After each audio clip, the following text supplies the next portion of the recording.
Hello, ഞാനിപ്പോൾ ഭയങ്കര excited ആണ്. ബിക്കോസ് ഞാനിപ്പോൾ വന്നിട്ടുള്ളത് ഞാൻ ഒരുപാട് കാലങ്ങളായി പോകാൻ ആഗ്രഹിക്കുന്ന ഒരു സ്ഥലത്താണ്. And you guys all know that this is Thanjavur Periya Kovil. Shri Rajarajeshwari ക്ഷേത്രം, തഞ്ചൈ പെരിയ കോവിൽ, ബൃഹദീശ്വര ക്ഷേത്രം എന്നീ പേരുകളിലാണ് ഈ അമ്പലം അറിയപ്പെടുന്നത്. ബേസിക്കലി ഞാനൊരു വിശ്വാസിയല്ല, പക്ഷെ എനിക്ക് ഇങ്ങനെയുള്ള സ്ഥലങ്ങളിൽ പോകാനും അവിടുത്തെ ആർക്കിടെക്ചറൊക്കെ കാണാനും പിന്നെ അതിന്റെ ഹിസ്റ്ററി അറിയാനൊക്കെ ഭയങ്കര ഇഷ്ടമാണ് കേട്ടോ. ഈ വീഡിയോ കാണുന്ന ആരെങ്കിലും ഈ സ്ഥലം കാണാത്തുണ്ടെങ്കിൽ എന്തായാലും ഈ സ്ഥലം പോയി കാണണം കേട്ടോ. കാരണം ഈ സ്ഥലത്ത് പോകുമ്പോൾ നമുക്ക് കിട്ടുന്ന ആംബിയൻസും അത് പറഞ്ഞറിയിക്കാൻ പറ്റില്ല, അത്ര അടിപൊളിയാണ് കേട്ടോ.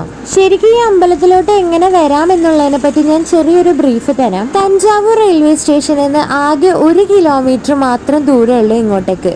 നമുക്ക് നടന്നിട്ടാണെങ്കിലും പോകാനുള്ള ദൂരമേ ഉള്ളൂ കേട്ടോ. ഇതിപ്പോൾ മോർണിംഗ് ജസ്റ്റ് 6 മണി ആവുന്നതേ ഉള്ളൂ, പക്ഷെ ഇവിടെയൊക്കെ പെട്ടെന്ന് നേരം വെളുക്കും കേട്ടോ. അതുകൊണ്ട് ഇനി ലേറ്റ് ആവണ്ടെന്ന് വിചാരിച്ച് ഞങ്ങളൊരു ഓട്ടോ എടുത്തിട്ടാണ് അങ്ങോട്ട് പോയത്. ശരിക്കും നടക്കാനുള്ള ദൂരമേ ഉള്ളൂ. എല്ലാ സ്ഥലങ്ങളിലും ബിസിനസ് എന്തായാലും അവർക്ക് ബിസിനസ് തന്നെയാണ്.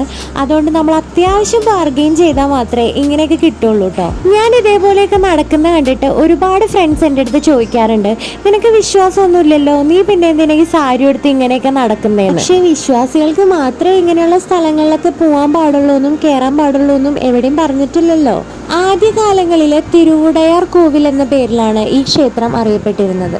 ചോഴ രാജവംശത്തിലെ പ്രമുഖനായ ചക്രവർത്തി രാജരാജ ചോഴനാണ് ഈ ക്ഷേത്രം പണികഴിപ്പിച്ചിരിക്കുന്നത്. ശരിക്കും പറഞ്ഞാൽ ഈ ഒരു സ്ഥലത്തിന്റെ ഭംഗി കാരണം ഞങ്ങൾ 2 വട്ടം ഇവിടെ വന്നിരുന്നു കേട്ടോ. ശിവനാണ് ഇവിടുത്തെ പ്രതിഷ്ഠ. ശിവന്റെ ലിംഗരൂപമാണ് ഇവിടെ എല്ലായിടത്തും നമുക്ക് കാണാൻ പറ്റുന്നത്. ഈ ക്ഷേത്രത്തിനകത്തും ഒറ്റക്കല്ലിൽ നിർമ്മിച്ച ഈ ശിവലിംഗത്തിന് 8.7 മീറ്റർ ഉയരമാണുള്ളത്.